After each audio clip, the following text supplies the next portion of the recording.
Hello and welcome back to another video in my Standardbred Retraining Series. This week I am working with Chip for his first rides off the lead. When I backed Chip originally, I started in the cross ties and then had my neighbor come over to give me a lead when I actually sat on him for the first times. He did well, but I thought he just felt a bit overwhelmed by the backing at that point.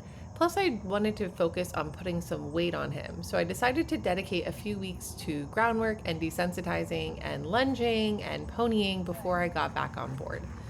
It's been about 4 weeks since Chip was last backed, and my last video I shared how I was working with him around the mounting block to make sure he was okay with seeing me moving around overhead, and by the end of that session he felt so confident that I thought it might be time to try backing him again. So for this session, I started out in my dry lot. I like working my green horses in here because it's similar to a round pen in size, so even if things were to get hairy, he can't go far. But to start, I am just reacquainting Chip with the mounting block. I'm climbing up, I'm scratching him, I'm leaning on the saddle, and then getting back down. I really wanted to take my time before getting on Chip, just in case I was misreading. I wanted to give him any chance to give me a sign that he was not ready for this just yet. But eventually I felt confident that I could put my full weight on and dangle off of the side of him. I held on to the reins for a bit of control, but hanging off the side like this just makes it easier to bail if things don't go well.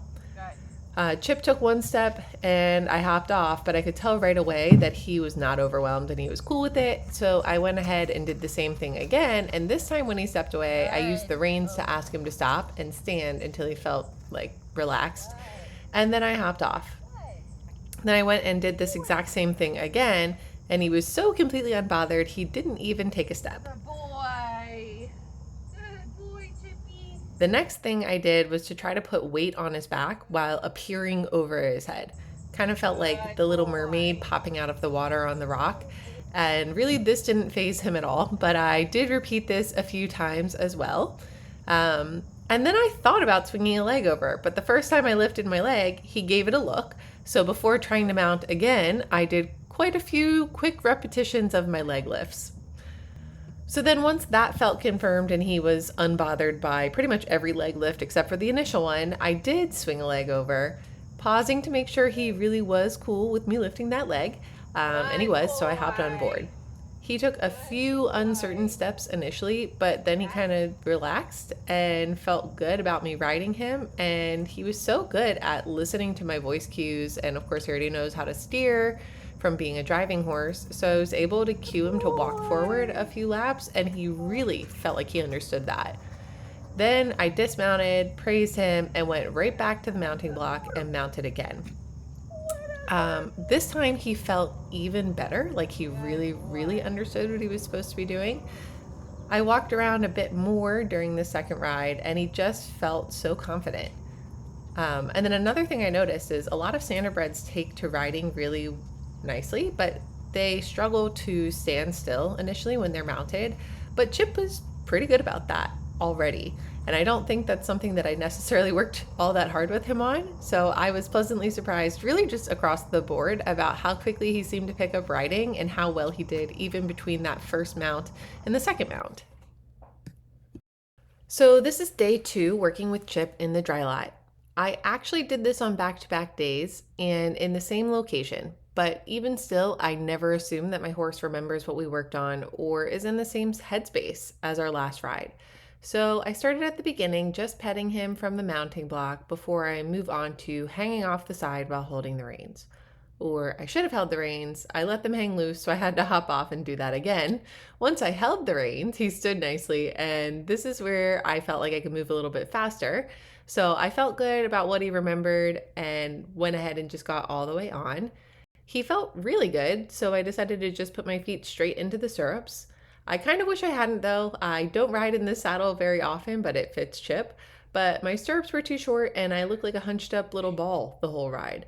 Fortunately, Chip was unbothered by this and still clearly remembered everything we'd worked on the day before. He's still listening to my voice cues, but he seems to be starting to understand the leg aids to move forward as well. So I just walk around the ring holding a light contact to see where we're at and what he's retained from the day before. Chip is super soft and light in the mouth, so I am not asking him at any point to come into a frame at all. You might see him come round or drop behind the vertical or go above the bit throughout the ride.